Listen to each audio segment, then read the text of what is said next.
జనరల్‌గా ఒక స్టోరీ తీస్తున్నారు అనంటే పార్ట్ 1, పార్ట్ 2 ఉంటుంది అంటే వి నో పార్ట్ 2 ఎక్కడి వరకు కట్ చేయాలని, పార్ట్ 2 ఎక్కడి నుంచి స్టార్ట్ చేయాలి అని.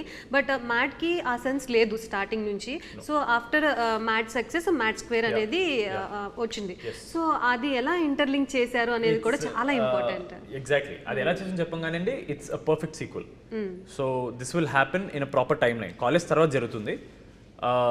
అది ఏం జరుగుతుంది, ఎలా కనెక్ట్ చేసావు అనేది ఓకే 28th మార్చ్. సో అక్కడ వరకే ఆపేయమన్నారు డైరెక్టర్ గారు, వంశీ గారు. సో మీరు మ్యాడ్కి మ్యాడ్ స్క్వేర్కి ఎంటర్టైన్మెంట్ డబల్ అండి. అదైతే ముందే చెప్పేస్తాం, ఎంటర్టైన్మెంట్ ఇస్ డబల్. అలానే వంశన్న చెప్పినట్టు కథ పెద్దగా ఎక్స్పెక్ట్ చేసి రాకండి.